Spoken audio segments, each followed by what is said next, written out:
Magandang araw!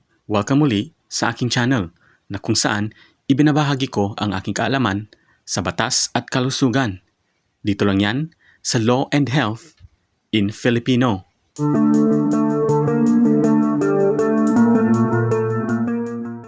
Isang ordinaryong umaga sa New York City. Bandang alas 11 ng umaga, ang araw ay maliwanag. Ang mga tao ay abala. May naglalakad papasok sa trabaho, may namimili, may nagmamadali. Sa isang lungsod na kilala bilang isa sa pinaka-busy sa mundo, inaasahan mong may seguridad na kahit mag-isa ka, ligtas ka. Pero noong March 29, 2021, sa isang kalsada na ilang bloke lang mula sa Times Square, isang tahimik na paglalakad ang biglang nauwi sa brutal na karahasan. At ang mas nakakagulat, hindi ito nangyari sa isang madilim na eskinita, kundi sa harap ng mga taong nanonood.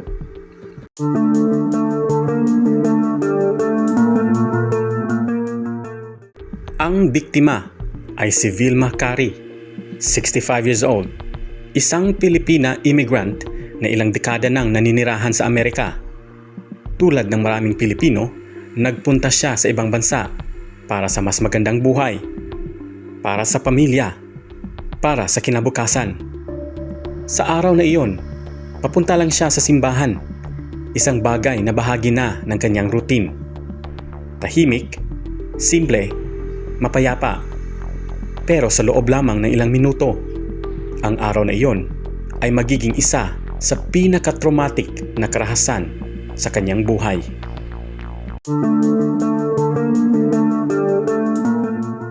Bandang 11:40 ng umaga, habang naglalakad siya sa West 43rd Street, bigla siyang nilapitan ng isang lalaki. Walang dahilan, walang provocation. At ang unang sinabi ng suspect sa kanya, "You don't belong here." Pagkatapos noon, agad siyang itunulak pababa sa lupa. At doon nagsimula ang brutal na pag-atake. Paulit-ulit siyang sinipa sa katawan, sa ulo at sa mukha, hanggang sa hindi na siya makabangon. Ayon sa ulat, nagkaroon siya ng fractured pelvis at matinding pasa sa ulo at katawan. At kahit nakahandusay na siya, hindi pa rin tumitigil ang suspect. May isang saksi pa nga na sinubukang tumulong, pero tinakot ng suspect gamit ang kutsilyo. At pagkatapos ng lahat, parang walang nangyari. Umalis lang ang attacker. Iniwan ang biktima, nakahandusay sa kalsada. Ang buong insidente nakunan ng CCTV camera. At nang lumabas ang video, doon nagsimula ang mas matinding kontrobersya.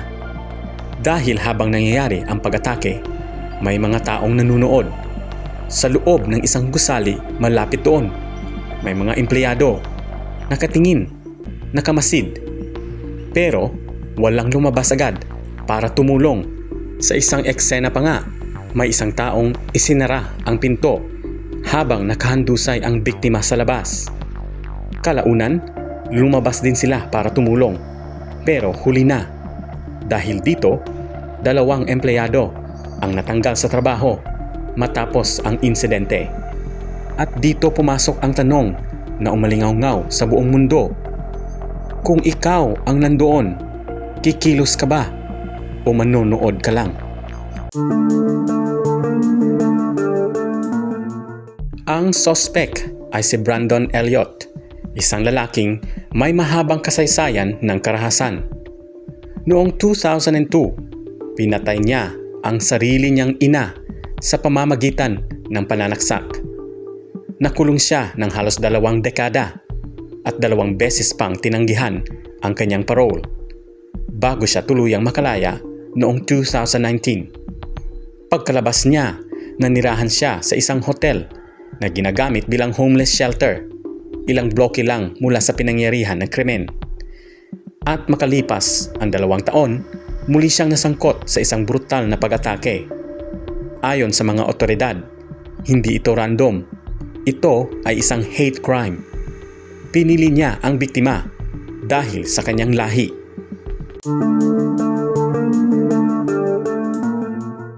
Noong 2021, kasagsagan ng pandemya at kasabay ng pagkalat ng virus ay ang pagtaas ng anti-Asian hate crimes sa USA. Maraming Asian ang nakaranas ng panlalait, pag-atake at diskriminasyon.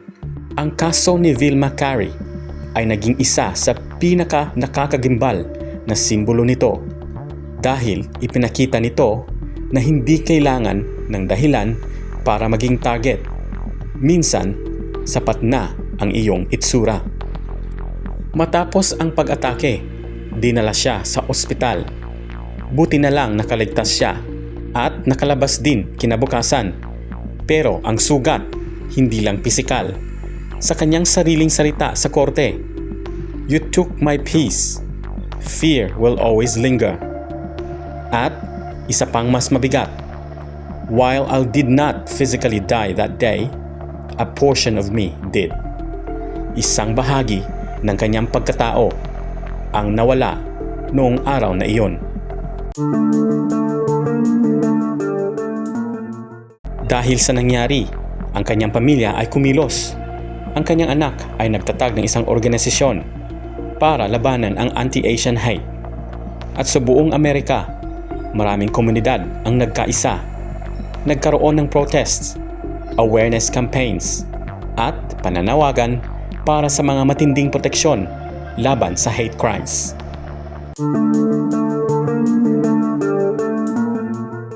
Matapos ang halos 3 taon, dumating ang hustisya. Noong 2024, umamin si Brandon Elliott sa kanyang kasalanan at hinatulan ng 15 years of imprisonment kasama ang karagdagang supervision pagkatapos. Sa korte, hinarap siya mismo ni Vilma Carey at sa kabila ng lahat, sinabi niya pinapatawad niya ito pero hindi ibig sabihin walang konsekwensya. Ang kwento na ito ay hindi lang tungkol sa krimen. Ito ay tungkol sa racism, takot at katahimikan dahil minsan ang pinakamapanganib na bagay ay hindi ang galit ng isang tao kundi ang kawalan ng aksyon ng marami. Isang babae na papunta lang sana sa simbahan, isang lalaki na may dalang galit, isang grupo ng mga taong nakakita pero hindi agad kumilos, at isang video na naging salamin ng isang mas malaking problema. Sa bawat kwento ng krimen, may dalawang bahagi, ang gumawa ng masama at ang mga taong nakakita. Dahil sa totoong buhay, hindi lang lakas ang kailangan para pigilan ang karahasan, kundi lakas ng loob.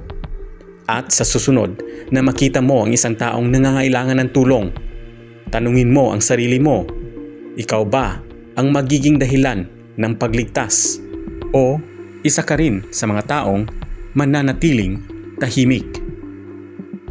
Maraming salamat sa pakikinig at magkikita-kita muli tayo sa susunod na video dito lang sa Law and Health in Filipino.